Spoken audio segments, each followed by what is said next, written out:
Good afternoon, everybody. I'm here today to talk to you about our system that we put together for the South Carolina Emergency Management, their common operating picture. All of this is built on a XchangeCore backbone. We have 20 servers out there that counties are using, hosting various bits of information, such as independent WebEOC systems, their 911 CAD, or their vehicle tracking AVL systems. And on those systems, we have cores installed, and sometimes we're using a core-to-core push. Other times we're just doing an adapter from our main system and reaching on out and gathering that information. With me today is also, as Jim mentioned, Rob Zaworski. He's our CTO.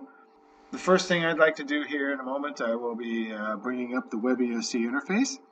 That was the first thing. The state had already been working with WebEOC for a while, so it was natural for them to say, let's just put together a system with the tools that we already have. And the common operating picture here was used quite extensively as we were giving briefings to the governor.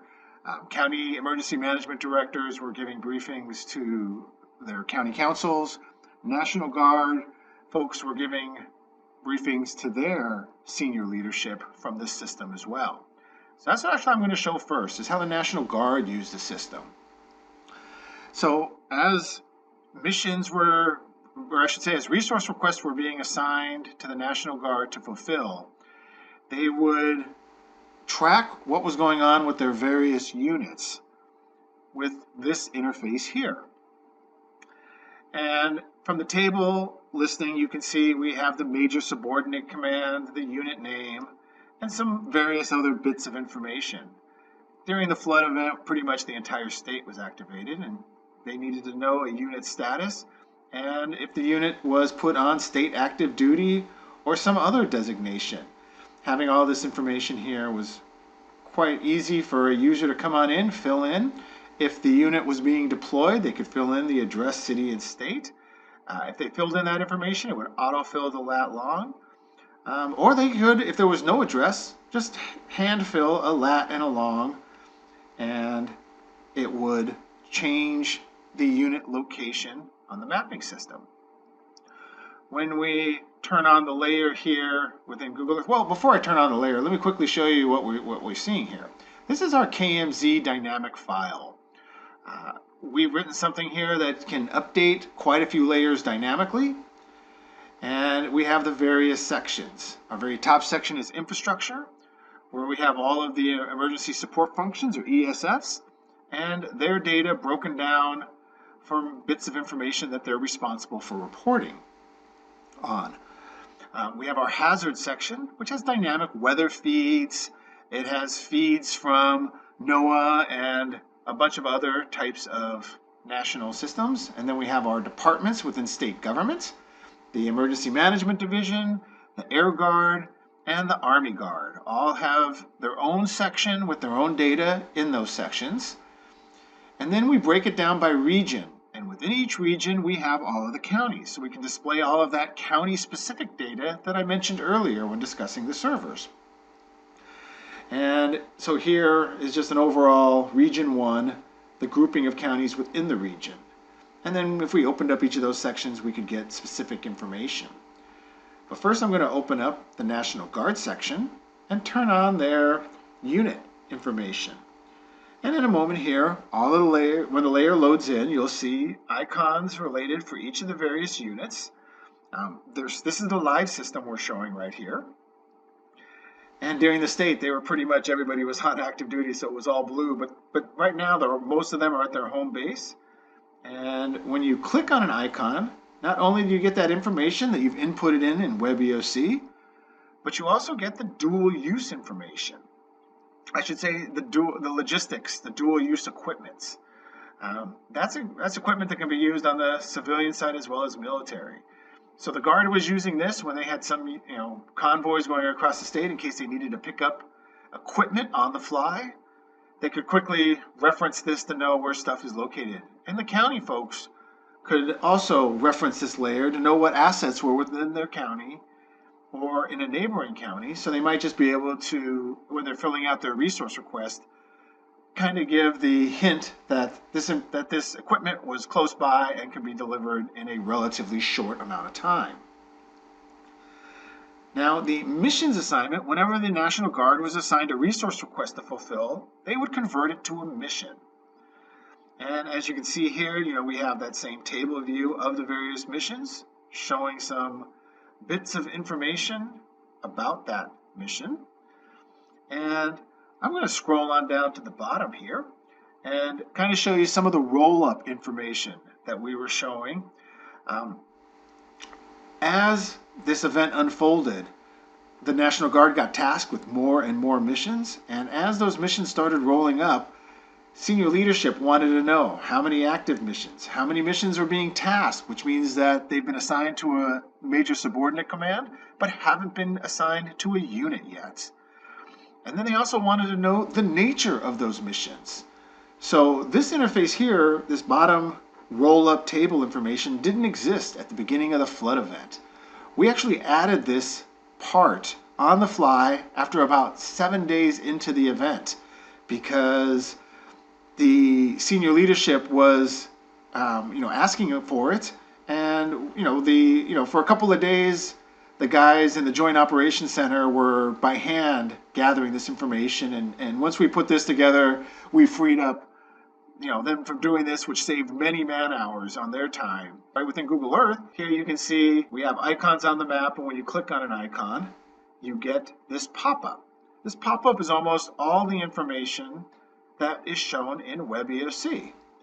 And so this was nice because then the MSC commanders could quickly just look on what's going on in an area of operations or in their specific command and be able to click on these various ones and give briefings on what their troops are out there doing and performing. We can view that information broken up by MSC or overall just by the type of mission. The Air Guard also uses our system. They show their information a little differently. It's broken up by force packages, which is a combination of equipment and personnel that together make a force package that has a specific task, like bridge building or some other type of task.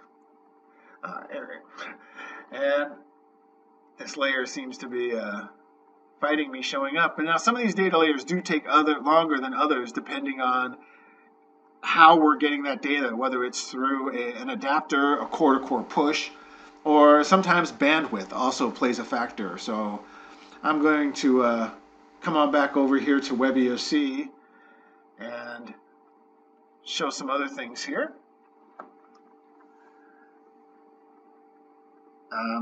Well, here, let me turn that one layer off and show that we also worked quite a bit during the flood with the GIS department.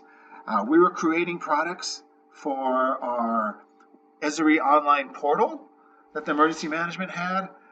We also were using the storybook feature, the collector app, and then we'd also push some of our web services on out to Google Earth, as well as our iPad and Android app.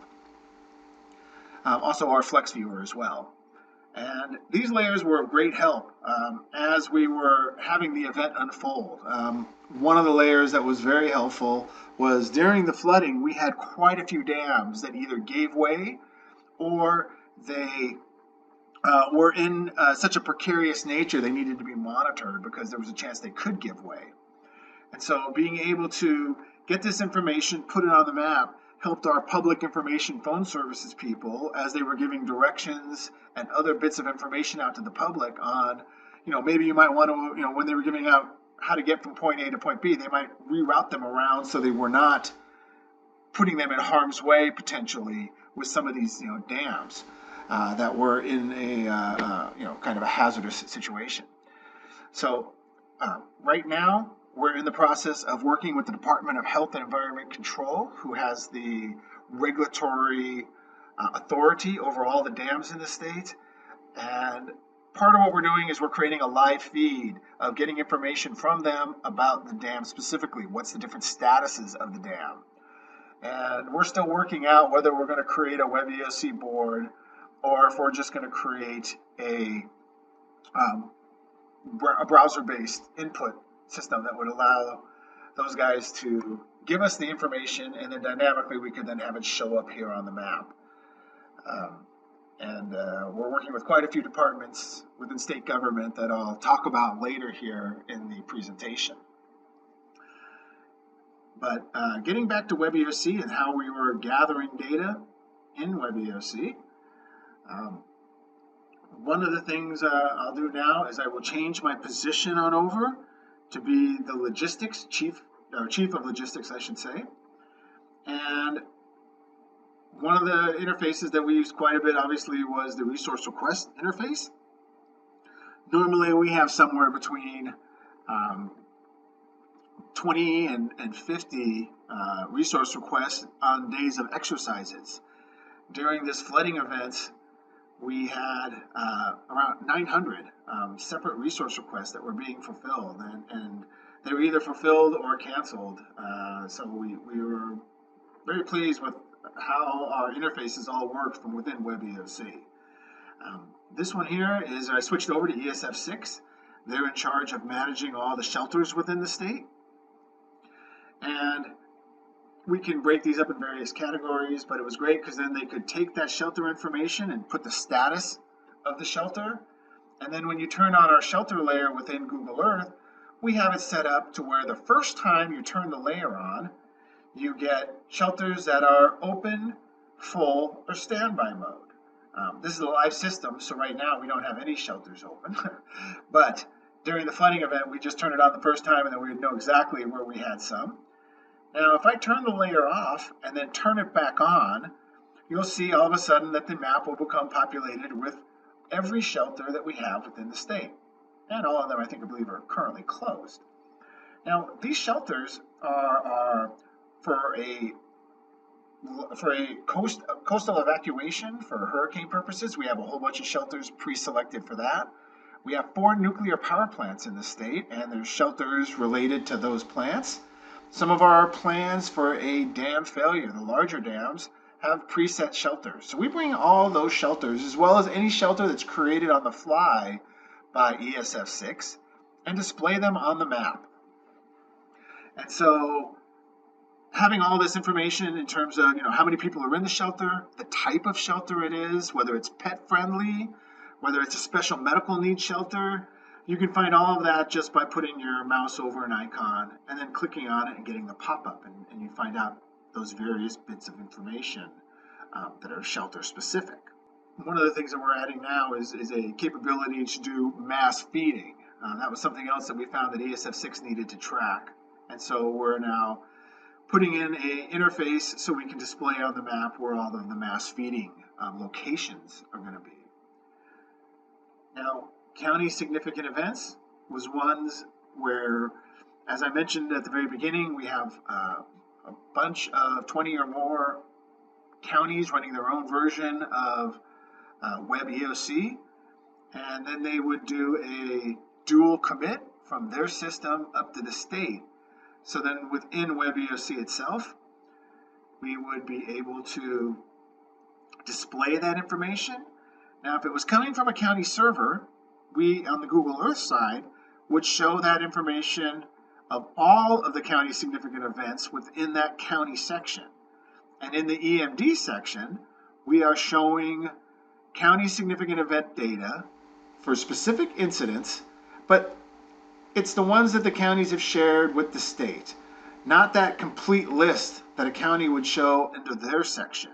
So it's just the information that's been dual committed on up. And here you can see a listing of the various incidents within WebEOC. These are all active incidents in WebEOC. Active being that there's a chance that you might add more data to that incident. Now, some of these are old incidents that just haven't been archived yet. But when you select an incident, you can see how we get some icons on the map. And those icons are set at 50% opacity. That was just a preference that they wanted to be able to see at a high level view. They didn't want the map blocked. But once you put your mouse over a specific icon, you can see how it solidifies its view. And then when you click on it, you get some information that you've entered in WebEOC. Now, we also have the ability to attach files. So if any of these had a file attachment, we would be able to download that specific file from the Popup information or Popup data. We just click on it and you'd be able to access the information. But there is more information than what you're seeing on the map. What we're showing on the map are all of the incident or events with that incident that have a lat long associated. But now here you can see in this table, we have quite a bit more information than what we're showing on the map. So we show every significant event that has been entered in this incident. It's just not, a lot of these don't have lat longs, and and they don't need to have lat longs to be accessible here in our system. So we do try to work with both paradigms of it's mapped or not mapped. We have the ability to export out a file. Here, the Emergency Management Division wanted to have a spreadsheet that would show the information, because printing out information that was contained within WebEOC was a little bit of a laborious process.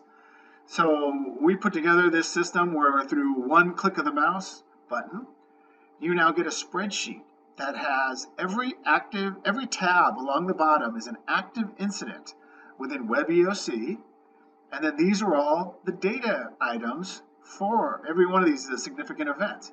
And here now you can see this is the Joaquin significant events. And as I'm scrolling on down, just showing you that this is basically some of the information that we've extracted on out from the WebEOC database and put it in a nice tight package for those after action reports, as well as being able to just record, who entered what at what time frame,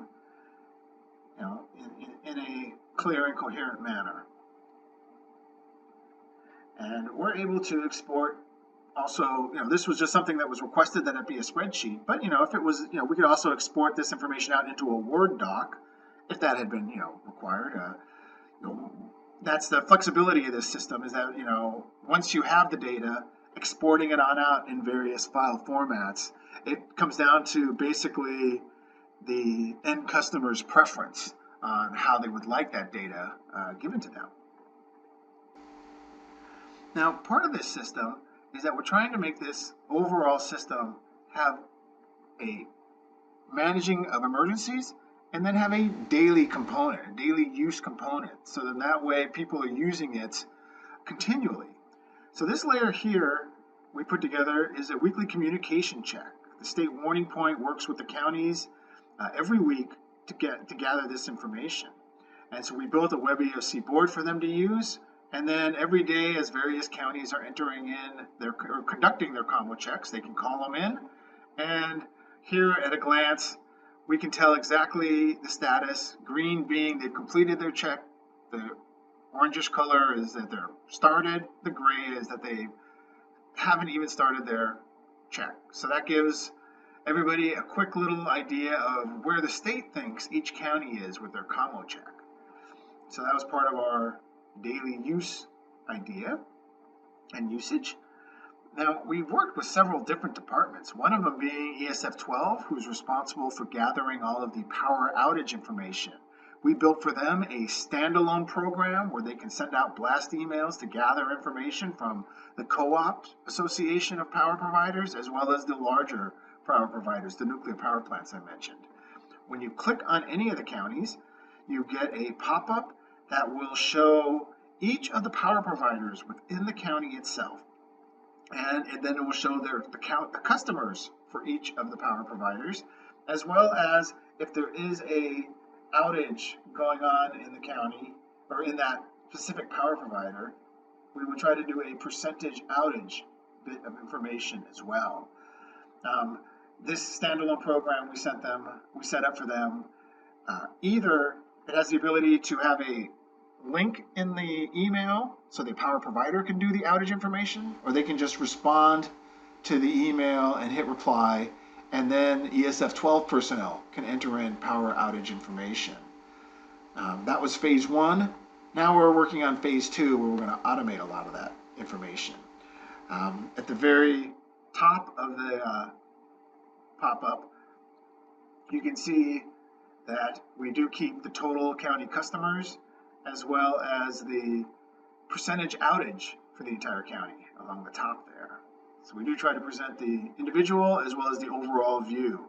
And we start changing colors at 11% of total customers without power will start changing, as you can see by that legend.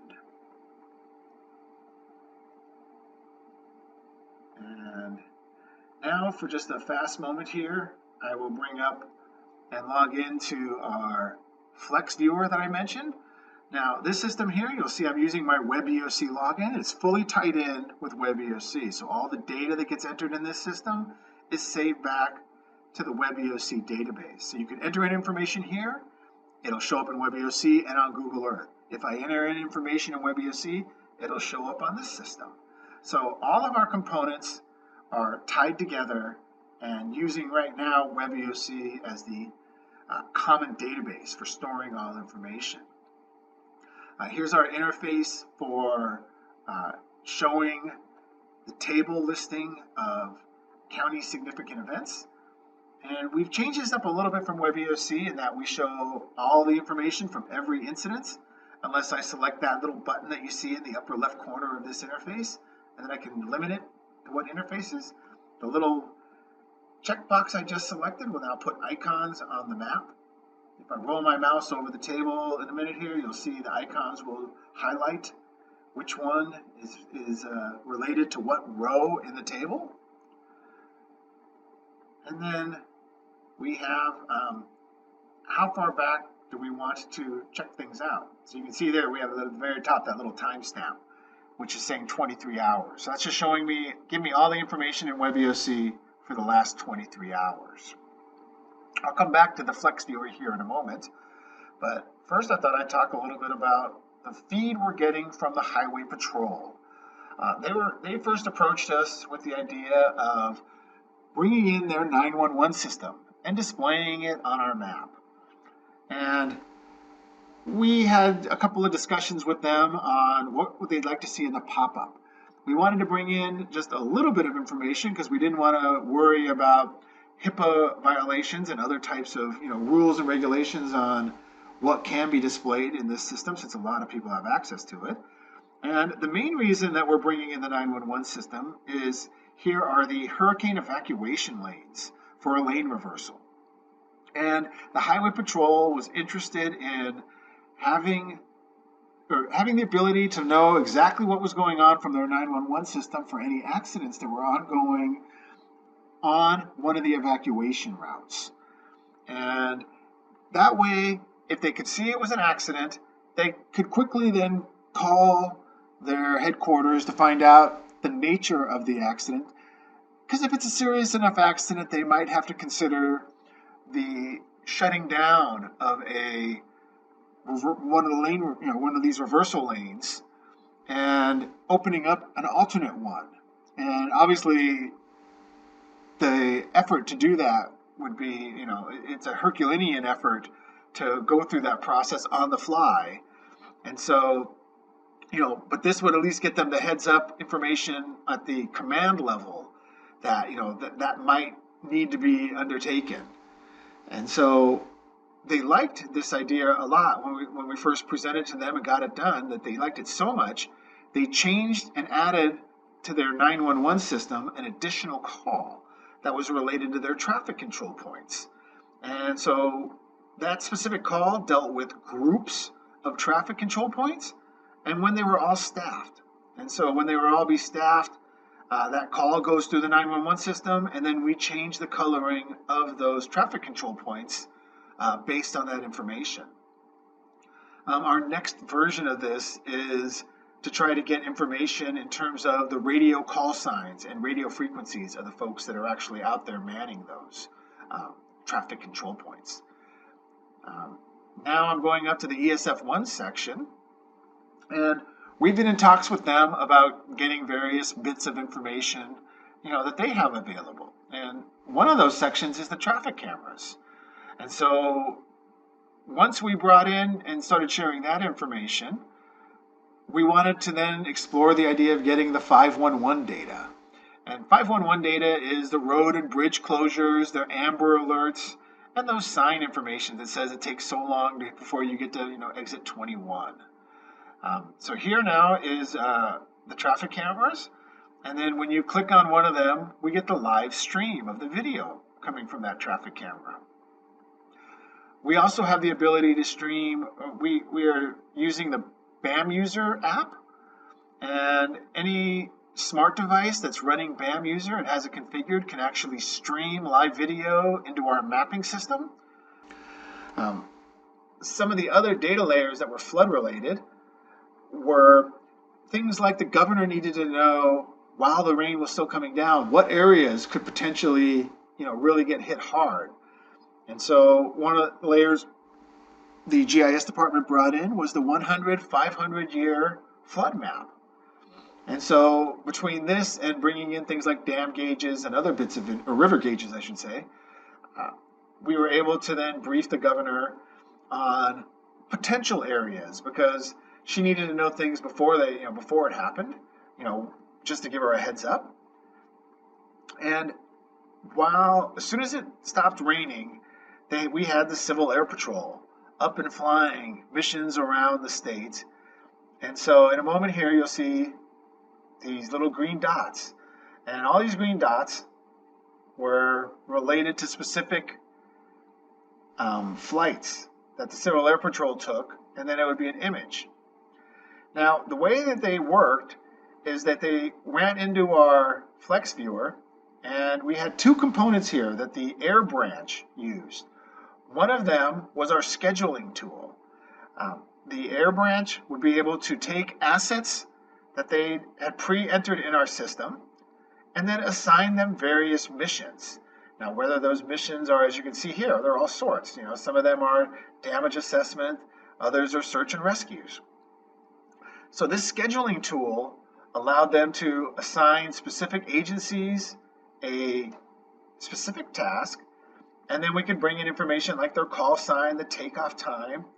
And before the first day of the incident, before we had any flooding, the Air Branch entered in this second interface here, in the aircraft status, all of the aircraft that they were going to have access to, or that were in the air from other departments within state governments that they would be able to task. And so then they would bring in various bits of information about these planes, such as their specialized equipment, whether they had a hoist or a Bambi bucket, or anything else over in here. And we could then say the aircraft availability date, so we would know which days we would have it. And then from the scheduling tool, we would only show up when they picked a specific day. We'd only show the aircraft available for that day.